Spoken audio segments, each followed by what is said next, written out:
Hey there everybody, hope your day's going well. Jacared Old School Gaming here, and welcome back to another Thoughtful Thursday, this time the second half of Alicization. Well, like beginning slash rising, I don't know exactly. I just know it's the second half of, well, this first core for Season 3. Yeah, like I said, it is kind of weird how the seasons are officially counted, but it is what it is. So, yeah, okay. First things first, we did get to meet Cardinal just before, like, at the very end, but it was kind of sudden. Now, I mean, there is a good moment to, like, spend with Cardinal and all the exposition that she dumps, and she's played by Erica Mendez.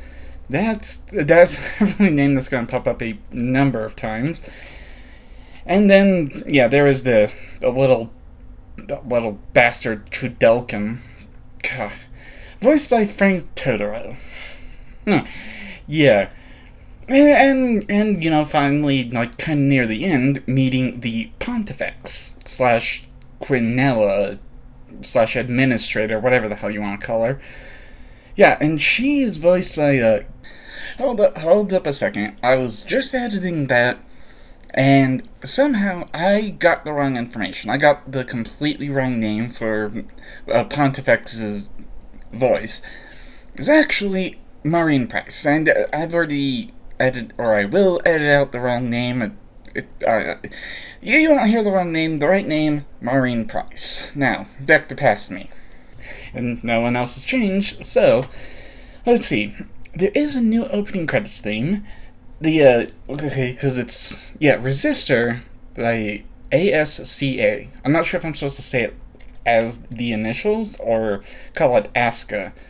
But the opening does have two versions. In both it kind of showcases both Yu-Gi-Oh! And Kirito. Their determination and, Pontifex rising from a pool of blood. Yeah, and they're both fighting their way up the central cathedral, past all the different Integrity Knights, and they are kind of synchronized using the same Einkrad style. Even Alice getting some flashbacks to her own childhood in Ruid.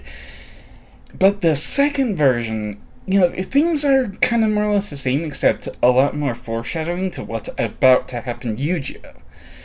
Because how the fight against the Pontifex does come to a climax, and the second version of the opening definitely foreshadows Yu-Gi-Oh's sacrifice. Yeah, and then, the ending credits as Forget Me Not by Rio Na. Yeah. That's essentially a very long foreshadowing of Yu-Gi-Oh's sacrifice for Alice and Kirito, because he is really willing to do anything just to make sure that they're safe. And he wishes he could he more wishes to have Alice as she was before she was taken away, but unfortunately it does come to the realization that, hey, she is gone forever. Yeah, so with the ruler and mediator, there's a lot of exposition. That's the word.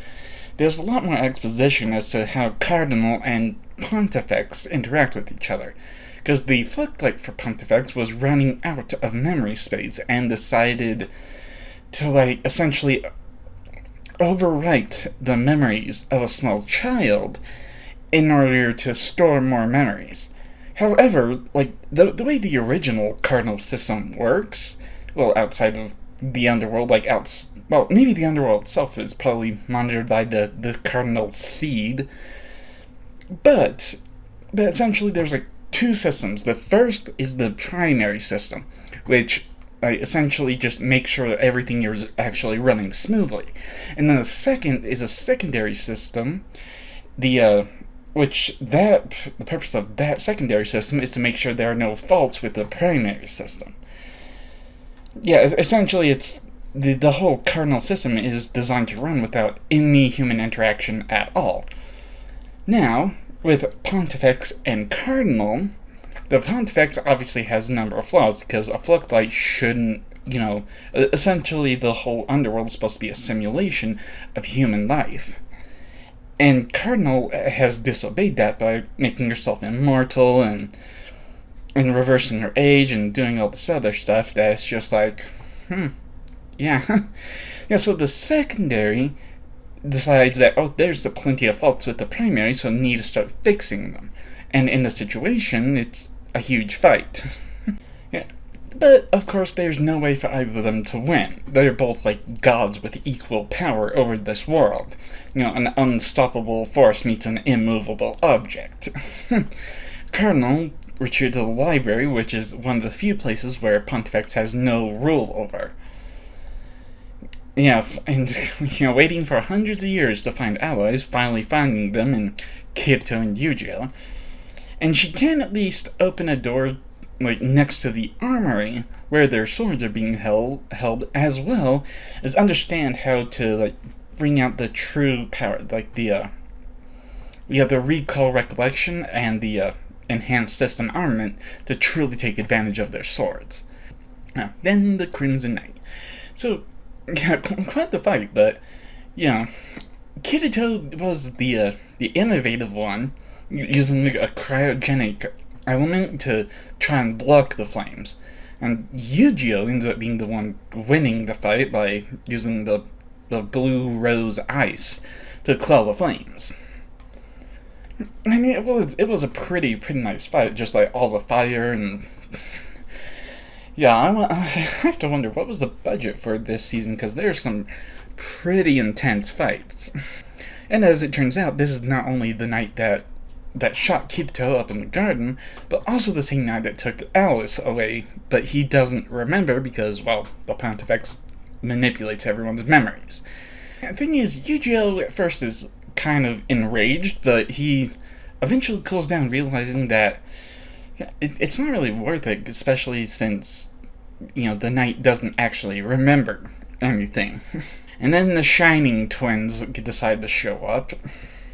Okay, they're not actually, like the Shining twins, they're just creepier. Yeah, because it was, apparently there was some sick, twisted experiment the Pontifex ran to, test out resurrection arts. They took to it a little too well. And now they live in the Central Cathedral as Integrity Knights. Yeah, they use, a type of poison blade to, abduct Kirito Yu-Gi-Oh! And drag them to the next Integrity Knight, Finatio. Yeah, only because they want to be acknowledged as knights, as, doing stuff. They want to, get their own, artifacts, weapon artifacts or whatever. Yeah, but they lack any practical knowledge of the battlefield, and it shows when Kirito is able to, break free from the process, because he was, he gave himself, a detox, I guess, so that way it would process through him faster. After giving the antidote and saying a few words, Kirito does launch himself directly at Finatio and the four oscillation blades.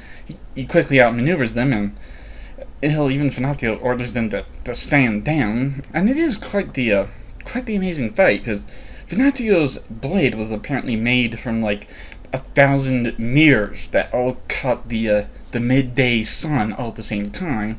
The Pontifex combined them all into an artifact that can now just shoot light. And it does kind of touch on an interesting point, because, for the most part, if someone were to mention that, if someone were to mention a knight in shining armor, most people would think of a man. But then Finatio's helmet comes off, reveals, oh hey, it's a woman. And Kirito fought alongside, Asuna, Liz, Silica, so he would have no problem with a woman warrior. And he even points out that, hey, the only one who has a problem with you being a woman is you. You don't comb your hair and put on lipstick for yourself. Yeah, until Yu-Gi-Oh! is able to like the antidote, finally runs its course, and he's able to call on power from the Blue Rose Sword to trap the oscillating blades and everyone else in a sheet of ice and frozen thorn vines. Then, God, the Osmanthus Knight, Kirito's a little too sentimental sometimes, because, I mean, I understand him not wanting to kill someone, but, I mean, there has to be a point where he puts the mission before his own feelings. Yeah, I can definitely touch a little more on that when I eventually get around to Bleach, which honestly shouldn't be too long. Well, and I don't know, depending on how long everything else takes as well. He does use one of the blades Cardinal gave that are supposed to be for one for Alice, one for Pontifex. Yeah, but he uses one to save Finatio, and hell, you did get a couple healing potions out of it, so not too bad. And then they finally, after taking a lift/wind elevator ride all the way to the top, they they finally encounter Alice there, who's using the Osmanthus blade, created from apparently the oldest tree in existence that once sat where the central cathedral now is. And I just absolutely love, like, the visual of the Osmanthus blade just whirling around, but, kind of wonder if that was inspired by Senbon Zakura. Maybe. Yeah, and the thing is, like, as like, Kirito and Alice are both crossing blades, I mean, it is, he actually uses his enhanced armament, and that creates a huge explosion in the wall, and of course, like, I'm not sure exactly how it works, I'm no scientist, but, like, apparently, like, something to do with physics, like, in a sealed building, in a high-rise, if, like, something blows out, all of a sudden, all the air is, like, sucked out. And they both do get sucked out, and Yu-Gi-Oh gets left behind as the wall itself just, like, heals itself. The truce. On the outside of the tower, Alice and Kirito can agree at least Alice can agree to the truce, after being called an idiot half a dozen times. The agreement is that Alice will strike him down as soon as they land, but the truce will be for as long as they're on the outside. Yeah, and there are of course a few other glimpses, such as is Yu-Gi-Oh! The other one is Yu-Gi-Oh! Like, making his way up the different levels, eventually encountering Bercoli for a moment.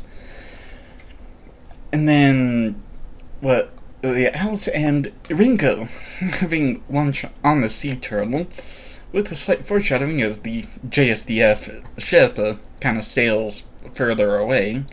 But most of the focus is just kind of on Kirito and Alice, climbing their way using metal wedges to stick in the wall, and then climb up bit by bit.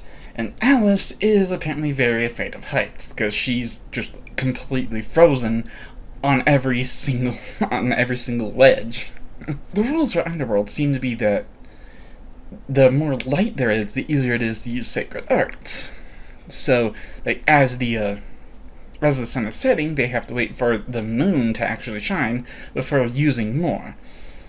But apparently there are minions from the Dark Territory perched at a very high level. Which, I mean, of course, Alice is concerned, since no dragon, not even birds, can get that high, being so close to the Central Cathedral. And how Alice is just super terrified, at least until she gets onto the ledge where the minions once were. Nice, the legendary hero, because, Yu-Gi-Oh! Gets to fight Bercoli. I don't know, maybe it's because Yu-Gi-Oh! Isn't the main character. The fight doesn't seem to contain too much. Although Bercoli's weapon ability, which apparently was made from a very, very old clock, he gets to, like, just slash the air and creates a cut into the future. And it was pretty neat. And hell, even Yu-Gi-Oh! Deceiving him by throwing his blade into the ceiling and then catch it later. Pretty neat. The fight just seemed to end rather quickly, but I mean, maybe that's more due to, like, the Blue Rose's ability, because Yu-Gi-Oh! Traps Bercoli and talks about the tales he heard of the legendary hero when he was a child. And then that little bastard Trudelkin comes in, turns Bercoli to stone, and runs away. On hell. Because, like, it was Cardinal that gave Kirito, like, a special thing in his pocket, where he could just, like, tap it twice, and then, poof, there's 2 dumplings right there. And then Alice uses, thermal, aqueous, and aerial elements to steam the dumplings before eating them, which, that sounds pretty tasty. Well, yeah, and, oh dear God, what the hell? Recollection, the 18.5 episode Recollection, which is why this first part of Alicization is in 2 parts. Well, no, actually it's in 2 parts because of the 1 hour premiere. But, yeah, it's like, what the hell? Because I wouldn't count recap episodes towards the time for what I watch to what I review. But even still, what the hell? A recap episode, 2/3 of the way through this section. I mean, hell, it's not even though if there was a mid-season break, I could understand a recap episode. But a recap of everything that has happened for 18 episodes, week to week, 18 episodes. Was there some kind of rule that this core had to run for 25 episodes total? So, what, they just have to throw in a random recap episode just to fill the gap or some crap? I mean, we already know Kirito's goal is to save the Underworld so Elflockites can live in peace, even with the final load test looming where the Dark Territory is poised to invade the human realm. We know all this. We do not need a recap episode 2/3 of the way through the goddamn thing. Then again, I suppose this is like the exact point between Alicization beginning and Alicization rising. But still, we do not need a recap episode when it's been airing week to week. Stop it already. And hell, Sword Art Online isn't even the most recent egregious offender. It's this one. Okay, I'm calm. So, the seal of the right eye. Kirito is essentially... damn it, I just had the... expositing. He's expositing to Alice more of her life as Alice Zuberg, with the, yeah, the seal labeled as System Alert Code 871, pops up, and, Alice essentially declares her rejection of the Pontifex and the heartless gods of the underworld before her own eye ruptures. Yeah, then apparently Yu-Gi-Oh! Is dropped off in the Pontifex's bed chamber, and waking up, she essentially starts telling him what he wants to hear. Using manipulative tactics with words, and I wouldn't quite say false memories, more like out of context memories, and a little bit of seduction to get him to essentially fall under her spell, release the core protection. Yeah, and how even there's like a visual moment where it's like Kisei, Alice, Kirito all try to reach out, telling him to, trying to tell him to run away, and but the pain of the out of context memory becomes so much because it's like he essentially sees that Alice and Kirito are like doing something without him, and they are, I guess, in a way, kind of enjoying doing something without him, and that's how he sees it. Yeah, the eventual context does get revealed later that they were like trying to carve a present out of wood for him, so they wanted to surprise him. But without that context, it looks like they're conspiring to just have fun without him, I guess. And then, well, yeah, the synthesis episode, because Alice passed out after her eye ruptured, and Kito climbed the rest of the way, like essentially using the chain to tie Alice to him while he climbed up.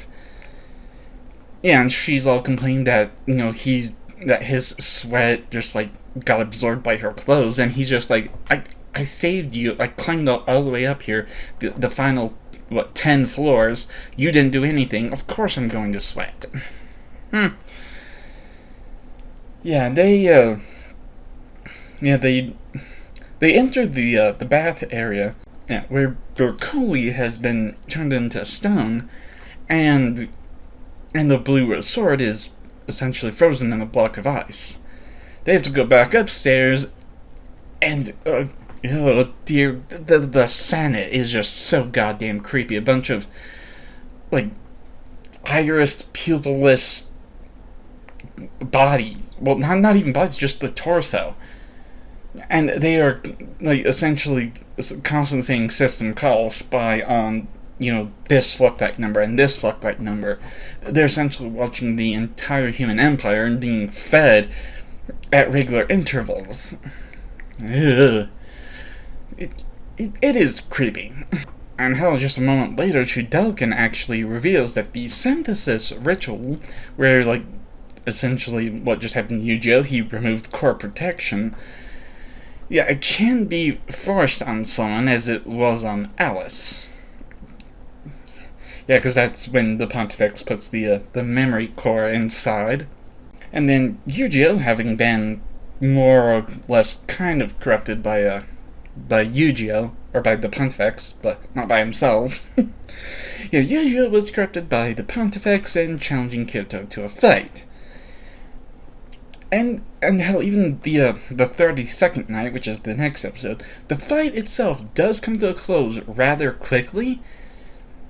I mean, it was mainly because, like, the old shonen trope of, like, oh, my friend has been corrupted, I know the real you is in there somewhere, come on out and be yourself again.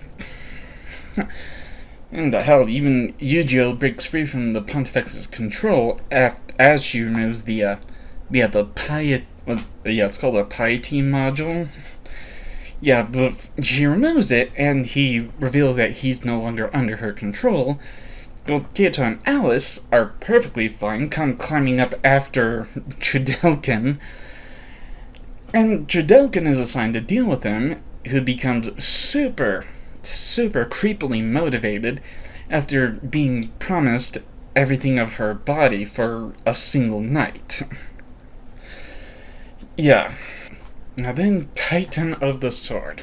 Yeah, Chudelkin's little thermal puppet thing is at least interesting. I mean, it does seem that Chudelkin has to burn himself in order to create it. At least that's what it kind of looks like. Maybe that's more of a visual thing, like, because he's controlling it. Alice is the one that holds off the thing, while Kirito uses, it's Yu-Gi-Oh distracts him by kind of firing some little weak attack at the Pontifex, and then Kirito can have his sword go from, like, barely long to, whoa, holy crap, it's Shinzo from Bleach. Well, sorta, but, and the Pontifex is just super duper heartless, just tossing his body off to the side as if, whatever. Yeah, and Kirito is the one who confronts her with her true name, Quinella. And the fact that he knows the others on the outside, he does know that, if the people on the outside see the underworld experiment as a failure, they'll just, delete everything, restart from the beginning. And Quinella comes back with the fact that is only if the if the human territory were to lose the final load test when the Dark Territory invades. She has a plan to use some giant sword golem with 30 different perfect weapon controls all at the same time. They can move autonomously, deal with the Dark Territory armies, since, well, every single weapon is a divine object. Then both Alice and Kirito get completely shanked before the Charlotte Spider jumps in, giving just enough time for Cardinal to come out of the library and save them both. The Administrator. Yeah. Cardinal comes out of hiding. The Pontifex takes the opportunity to seal the area of her bedchamber outside of the normal underworld zone, so that way everyone is trapped and no one can escape. Yeah, and the 30 divine weapons of the golem are controlled by 300 artificial floodlights of memories that the Pontifex taken from different human residents, mostly the Integrity Knights. Yeah, it almost goes into that debate is like, is someone a slave if they don't know they're a slave? Yes, absolutely. Just because someone doesn't know, it doesn't change the fact that they're a slave. But like the 300 artificial floodlights that she's using to control the golem is not enough. Like, one golem would not be enough to repel the armies of the Dark Territory. She would need to create multiple golems and harvest about half of the 80,000 human population within there, and not even kill them, just harvest them and use them in order to control all the golems. Yeah, as Pontifex is threatening to kill the kids, Cardinal actually offers herself up, just saying, "Hey, if you take me, please leave the children alone. Let them leave here alive." And Pontifex agrees and proceeds to torture the hell out of Cardinal with lightning, for quite a few minutes before delivering the final blow. Just, jeez, damn. And Yu-Gi-Oh! At least has enough combat experience now to know that Pontifex is probably lying, so he offers himself to fuse with the Blue Rose Sword in order to become a living weapon, kind of like the golem. Now, even Kirito begs him not to, but Yu-Gi-Oh! Is apparently convinced that is his true calling. And how Yu-Gi-Oh! Essentially becomes the Blue Rose Sword and starts flying around as a living weapon, destroying the control crystal that controls the golem, essentially destroying it, and managing to take out the Pontifex's left arm, or I guess it was her right arm. And because I'm looking at my notes, just wait, hold on, which arm was it? Yeah, it was her right arms. Before, him in weapon form gets split in half. And how even kind of, I guess, reverting to his human form, he's still split in half. And how even Kirito is very distraught that, hey, a good friend just died right in front of me. Alice jumps in. Kirito kind of gets a flashback of when Alice and damn, too many names. Maybe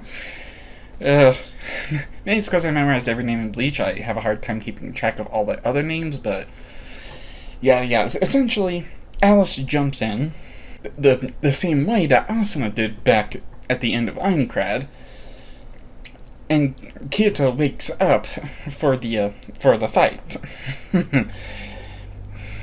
And the battle is quite something. Kirito tries to go all out against Quinella, but in the same method that he couldn't go all out. He couldn't use the system to fight. Kind of in the same manner as when he was having that final fight against Heathcliff. He couldn't. He can't use the system against someone. Well, with Akihiko Heathcliff, he couldn't use the system against someone who built it, and with Quinella, he can't use the system against someone who essentially is the system. and hell, it takes him dual wielding, going yellow eyes, well, dual wielding his what? I forget what he named it. He did give it like a proper name at some point. But essentially the blue sword and then his demon tree sword, he's able to dual wield both. He does end up sacrificing his own arm, but he's able to use the blue rose and, well, more or less infused with Yu-Gi-Oh's spirit to take out her other, essentially just completely take her out. Yeah, she can, well, apparently she can still use her hair to fight back, but the power of main character means that Kirito can still like, essentially move and give her a wound she could never heal. Quinella does try to run away, transporting herself to the real world, but Tridelkin apparently has just enough energy left to, like, jump onto her and climb onto her and burn them both away, like, mutually assured destruction, so to speak. Well, I mean, they're both on the same side, but essentially because Tridelkin was still burning with his desire to like, have the Pontifex's body for even just a single night. Yeah. Very, very disturbing there. The final moment from Quinella is that she did love the underworld, but to a point where she never wanted to leave, and she essentially abused the system to make sure of that. And Kirito calls up Kikuoka, but there's, gunfire, scrambling voices, and the only sound he has to just, hey, what in the hell is going on? And Kikuoka asks him to bring Alice to the World End Altar, just before mentioning that, oh hey, we need to, make sure Rinko and Asuna are, evacuated safely, and the terrorists are heading to the electrical realm. And Kirito pauses, just, wait, Asuna, what? And then apparently the terrorists cut the main electrical, where all the floodlights that make up the underworld are okay, but a large pillar of light strikes Kirito because in the Mandiki Void it would experience a power surge. And he has like a hallucination that Einkrad Asuna is calling out to him. Wow. This was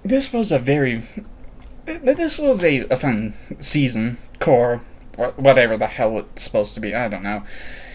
Yeah, but I did quite enjoy it, especially the balance between, what's happening in the underworld and then what's happening out in the sea turtle.